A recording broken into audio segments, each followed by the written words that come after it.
La Cuenca del Pacífico es un foro multilateral creado en 1989 con el fin de consolidar el crecimiento y la prosperidad de los países alrededor del Pacífico, que trata temas relacionados con el intercambio comercial, coordinación económica y cooperación entre sus integrantes. Como mecanismo de cooperación y concertación económica, está orientado a la promoción y facilitación del comercio, las inversiones, la cooperación económica y técnica y al desarrollo económico regional de los países y territorios de la cuenca del Océano Pacífico, fomentando un crecimiento económico inclusivo, equitativo, sustentable e innovador. La PEC no tiene un tratado formal, sus decisiones se toman por un consenso y funciona con base en declaraciones no vinculantes. La Cuenca del Pacífico, su historia. En noviembre de 1989, en busca de una cooperación económica más eficaz en toda la región de la Cuenca del Pacífico, se concluyó la primera reunión de la APEC, presidida por el Ministerio de Asuntos Exteriores de Australia, Gareth Evans. Con la asistencia de los ministros políticos de 12 países, la reunión concluyó con compromisos de futuras reuniones anuales. La propuesta inicial fue rechazada, que en su lugar propuso el conclave económico de este de Asia, en el que se excluirían los países no asiáticos, como los Estados Unidos, Canadá, Australia y Nueva Zelanda. El plan fue fuertemente criticado por Japón y en los Estados Unidos. La primera reunión de los líderes de APEC se produjo en 1993, cuando el presidente australiano Paul Keating invitó a los jefes de gobierno de las economías miembros a una cumbre en Blake Island. En la reunión pidieron la reducción continua de las barreras al comercio y la inversión en los países miembros, previendo una comunidad en la región de Asia-Pacífico en el futuro que podría promover la prosperidad mediante la cooperación económica, política y comercial. El secretario de la PEC, con sede en Singapur, se creó para coordinar las actividades Bogor, Indonesia. Los líderes de APEC adoptaron los objetivos de Bogor, que apunta para el comercio libre y abierto y la inversión en la región Asia-Pacífico en 2010, para las economías industrializadas y en 2020 para las economías en desarrollo. En 1995, la PEC creó un órgano de asesoramiento empresarial, nombrado Consejo Asesor Empresarial de APEC, ABAC, integrado por 3 ejecutivos de empresa de cada miembro. Los países miembros de APEC organizan reuniones de presidentes y empresarios para promover el comercio y la integración económica entre los países miembros, donde se invita a empresarios reconocidos en todo el mundo como Bill Gates para dar charlas en los eventos que se organizan, ruedas de negocios y presentaciones a la prensa. La Secretaría Permanente en Singapur, APEC, reúne a las economías más importantes y dinámicas de los países de la Cuenca del Pacífico. Es una plataforma para impulsar acuerdos de relaciones económicas internacionales. Economía china. El gigante asiático empezó a cometer medidas ya a los finales de los 70, pero su gran metamorfosis se produjo a partir de 1990. Desde entonces, China ha pasado de tener una economía eminentemente agrícola a que la industria sea el sector que más aporta al PIB. Un proceso de cambio que ha ido acompañado, además, de la liberación económica y la extensión de la propiedad privada en detrimento de la pública. 1999 a 2010. China lidera el crecimiento y se convierte en el gigante. En este periodo la economía china creció un 9,3% de la media anual, y a sus bases fueron a ser similares a la de la etapa anterior. La inversión de capital y la mejora de la productividad un 4,1% anual. La mejoría en la eficiencia con la que China utilizó los recursos de su economía se relacionaría con la reasignación del trabajo desde la agricultura a la industria, así como desde el sector público al privado. En 1980, la producción agrícola representa un 36,2% de la producción total, y en ese sector trabajaba un 67,9% de la población ocupada. En 2007, en cambio, el peso de la agricultura en el PIB había caído el 10% y representaba el 41% del empleo.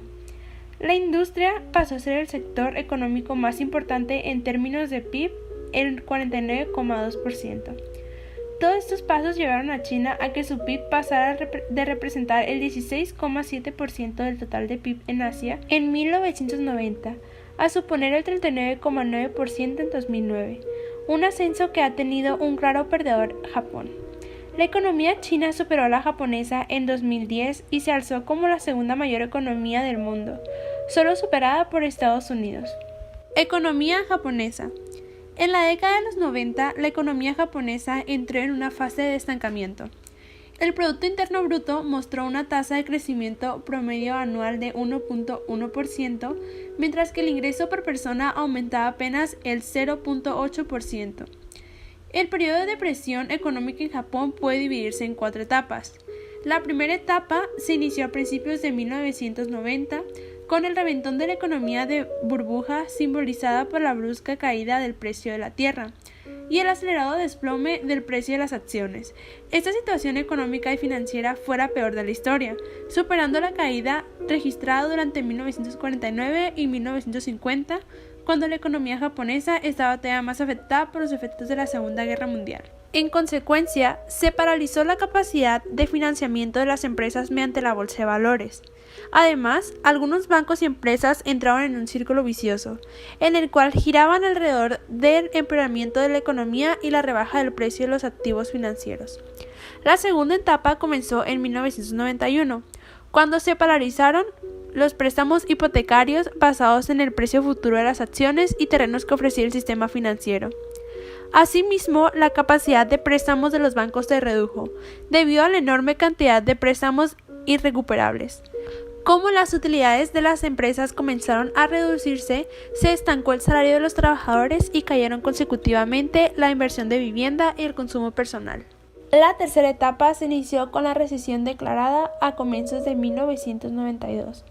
La cuarta etapa comenzó en 1993, cuando se agravó la depresión por la continuación de la apreciación del yen, la aceleración de las importaciones desde Asia y la inestabilidad política que retardaba la aplicación de medidas de reactivación. Con la depresión interna aumentaron rápidamente las importaciones de bienes y cayeron los precios mayoristas por segundo año consecutivo. Debido a la caída de las ganancias de las empresas, estas tuvieron que ajustarse aún más, lo cual obligó a la reestructuración del personal. Todo esto provocó la reducción de inversión en plantas y equipos.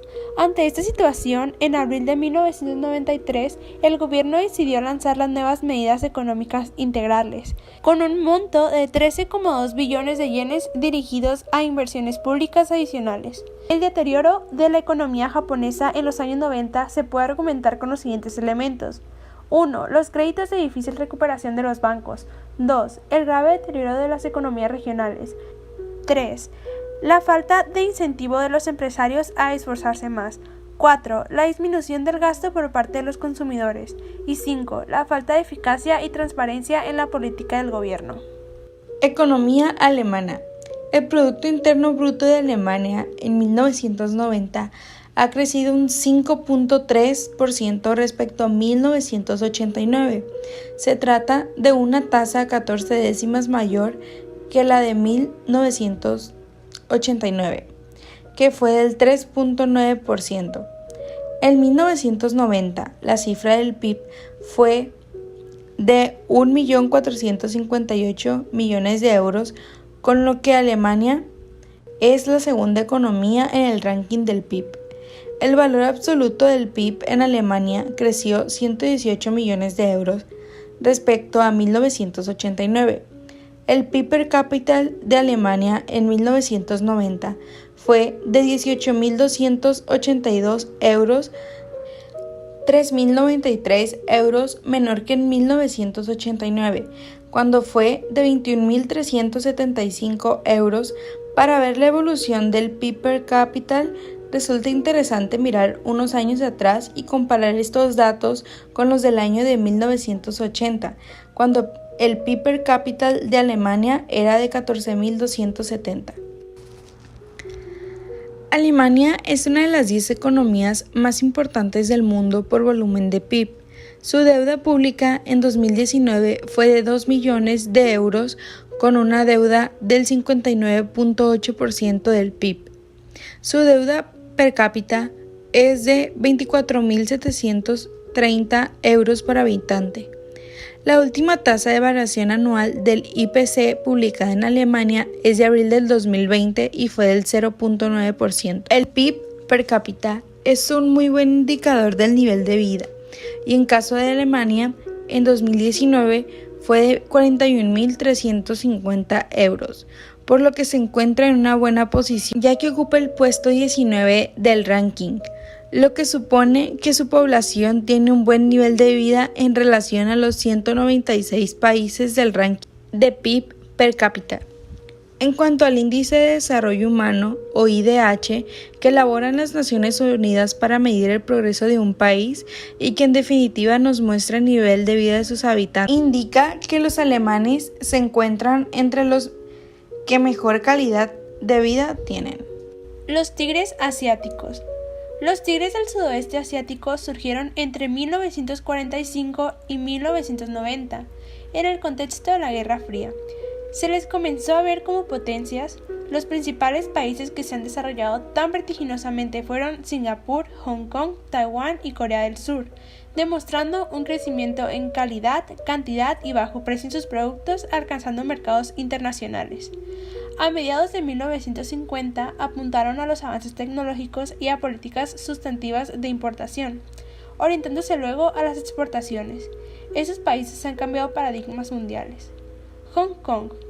Desde el final de la Segunda Guerra Mundial, Hong Kong se ha transformado en uno de los centros industriales, financieros y comerciales más importantes del mundo. Igualmente desempeña el papel de trampolín para el comercio y la inversión en el resto de China, lo cual ha ido aumentando sus intereses económicos en el continente asiático. Taiwán. El gobierno ha venido aplicando un activo programa de industrialización, y en la década de 1980 las industrias eran el principal sector de economía, alcanzando gran desarrollo de la industria de exportación. Corea del Sur. Tradicionalmente, la economía de Corea del Sur se basaba en la agricultura. Sin embargo, desde comienzos de la década de 1960 se ha llevado a cabo una industrialización extraordinariamente rápida. Actualmente, Corea del Sur es uno de los 12 mayores estados comerciales del mundo. La economía surcoreana ha estado tradicionalmente denominada por los chaebol, conglomerados industriales, grandes empresas como Samsung y Hyundai.